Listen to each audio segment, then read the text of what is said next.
Well, hi. Welcome to No BS Talk, where there will be no BS because we know BS. Normally, on a normal episode, Julie and I would share that, but there seems to be a little bit of communication breakdown right now. She's pensively looking out into the backyard. I have no idea why, but maybe I'll just ask her. Julie, hi Julie. If he cared, he'd be able to read my mind.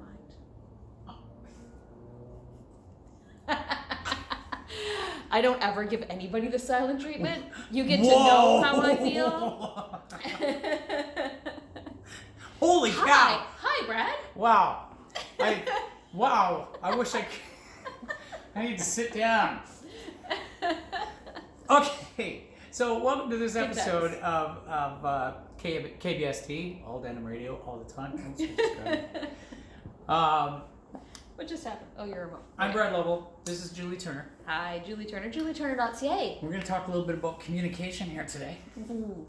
Fun. Right? Julie's really good at communication or not communicating.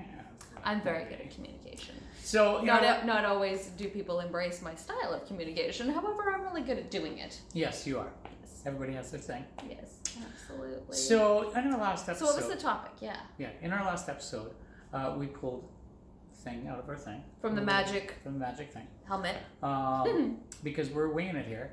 And that particular topic was anger and the quiet voice. Okay. Okay, so there's going to be a few people out there that know me that are going to be laughing like crazy right now because I'm actually going to say this. Here's where that comes from. Okay, because this is another Brad topic. Well, this is my topic that I threw in. Throughout my lifetime, I have been 0 to 100 miles an hour. So, I could blame it on Scorpio, but we're not going there. But anybody who has like the whole Scorpio thing, that's kind of what it was like. It was like, oh, you're the nicest guy in the world, and oh my God, what happened to you? I've talked to my kids about it since now that they're a little bit older, and it was like, holy cow, you went from nice to scary. And I can never just really, really reel that in. So at a point in my life where I was kind of like trying to figure stuff out, I kind of came up with the concept of what I called the quiet voice. Because I was really sick of feeling angry.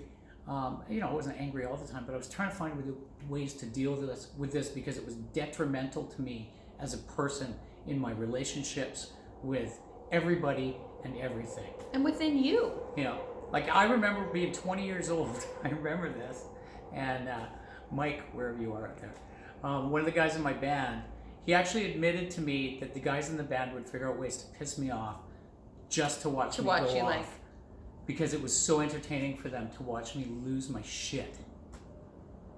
So this is not good. So I spent a lot of time in my life trying to deal with this. And then I finally got down to this whole quiet voice thing. And what it kind of came down to was I realized that the reason that I would get so angry was because I wouldn't say shit even if I had a plate full of it. I've had several people in my life say, Brad, you got to speak up for yourself, but I never would. Because it was, in my family, I was kind of raised like, we always think of other people. And being Brad, I always kind of take that to a fault. And, it really came down to the fact that I would never say anything, and I would just keep it inside and then lose it. Right? And it started, then it became a case of I was losing it over the stupidest little things all the time. Right. So I found I started to get a lot better when I started maintaining what I tried to use was a quiet voice. So it's like if you did something that pissed me off, like looked out the window, I wouldn't talk to me and expect me to read your mind.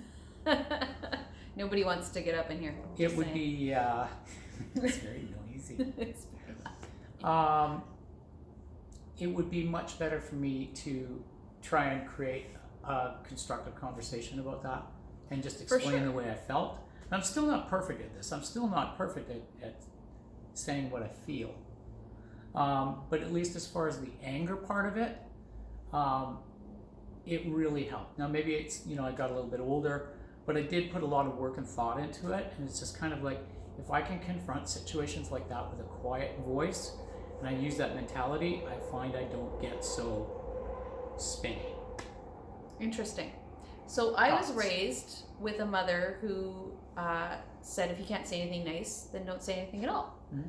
And I spent a lot of my time not saying anything when I was younger because I didn't have anything nice to say. So I'm like, I'm just going to shut up then. Mm-hmm. And that's not the right way to do it. And, that wasn't my mom's point. So a couple episodes back, we talked about how our perception of what people tell us is what we receive, not necessarily what they're telling us.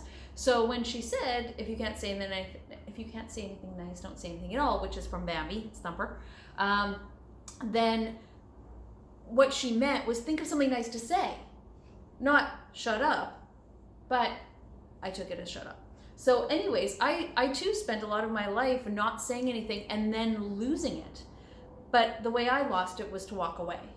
So you might erupt, and I just left situations, I left relationships, I left friendships. I just walked away like, no, I don't want to have this discussion. I just walk away. Way easier for me because meh. But the fact is that now I'm really open with the way that I'm thinking or feeling, but I lead with love. I lead with kindness. And I think that's the key. It's not just about saying whatever's on your mind. Not everybody needs to hear what's on your mind necessarily, because sometimes it's not nice, it's not applicable to the situation. But if you lead with kindness, with a solution in mind, that's another big one. A lot of people bring problems to the table. Don't bring me a freaking problem, bring me a solution, right? That makes some sense. Some sense. No, it does make sense, because you just get into a pointless argument, or you end up with no resolution. And sometimes you are going to end up with no resolution. There's not a resolution to everything on this earth. Sometimes people don't see eye to eye. Like, it's just a fact. And I just found that it was, the world punched me in the face, and I really had to figure out, because I knew that was something that was a very, very, it was just so detrimental. right. And I'm not saying it's all about peace and love, because it's not all about peace and love. But the real brass tacks is that you cannot maintain any sort of relationship with an attitude of waiting to go off all the time about the smallest little thing. Right. It's just too volatile. Yes, and both of us, it's interesting that we both had kind of the similar situation, but had very different outcomes to that situation. So you stayed and got angry, obviously not every time, and I left so that I didn't have to deal with my anger. It was in all capacities of my life. Right, mine too. Right?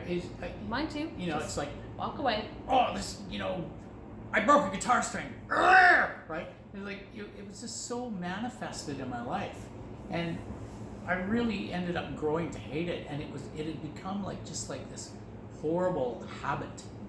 Yes. Right? And it took a lot of work to kind of undo my mind from that. I was not the type of person to go and punch people out, or it wasn't like that. It was just losing my crap. Not so much a lot of work. So we don't want people to think they're not going to be able to do this. If you are in that state where you're either erupting or you're walking away from things, either way, not ideal for your situation.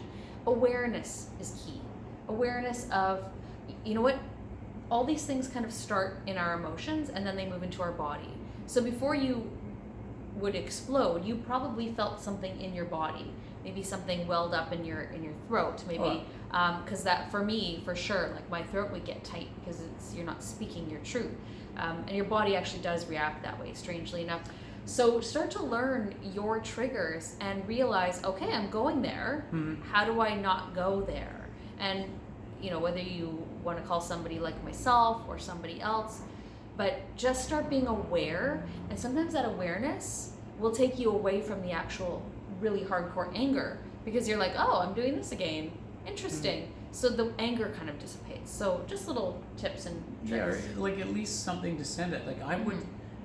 I remember so many times it was I'm so mad, I'm gonna take my guitar, and I'm just I could see visually myself taking this guitar and putting it through a wall. And before I could even stop myself, the guitar was through the wall. I would see it happening. It was oh, I'm gonna do this, and it's I couldn't stop myself. It was done. Right? But by giving myself at least a little spigot valve of this is how you take the pressure off of that whole anger thing. Right. All right. And And again, don't let yourself get to that point. Yeah. No, I would recommend that highly. I have written on my mirror, it says, don't mistake anger for passion. It's two totally different things. Yes, they are. And I had those confused for a while in my life too. So. And some people actually believe that you are more passionate when you've got some anger. Yeah. And again, they're two very different things. But anger belongs in us. We all have all of the different emotions. Those people that say they never get angry, BS. That's a whole bunch of BS. Yeah. We do get angry, but it's just how you deal with it that's important. And again, when we get to that point where we're literally walking away or blowing up, it's because we haven't been heard. We feel we haven't been heard. We aren't being appreciated the way that we want to be. So if we just say, hey, I need you to listen for a moment, or I need you to think about this for a moment. Just lead with kindness is there, just before we finish up, you work with people with various different things in your professional capacity. Yes. Like, what would be like top 3 things that you could, maybe just say, lead with kindness. Is there a couple more that somebody could maybe latch onto that might stop them from going off a ledge? Well, yeah, like I said, pay attention to your body. Listen to your body, and before ever needing to listen to your body, which is always a good thing, speak from your heart. Not from your head, not from the ego, not from that little voice in your head that's saying, this person's doing this against me. Speak from your heart. What does that actually mean to you? Right? And that's the essential thing. And lead with kindness. Before you open your mouth, think about how you can make this, a forward moving situation as opposed to possibly a literal punch in the face, depending on who you're Good point. who you're working with. So to finish up, what's the BS? Not being aware enough to deal with like anger and its issues is BS. It's detrimental to your life. That's kind of my story. I'm glad I was able to put it out there. I can't believe I did.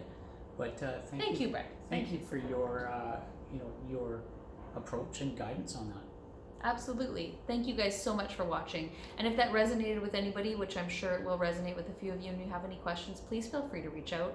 We're always happy to have these topics to bring up. That one was Brad's, but we do have a lot of topics from other people. We're always glad to look at those, but answer questions as well. You can reach out to us. A lot of you have reached out through Messenger or email.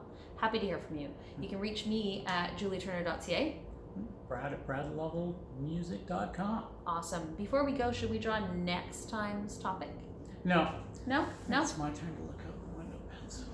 Oh, okay. All right. Well, thank you, everyone, and we'll go and I'll deal with Brad's upset mood here. Have a great day. I'm just being zen. I'm not angry. Oh, okay. Just taking a moment for himself. Thank you. Thank you, Brad. Thanks, Julie. Have a great day.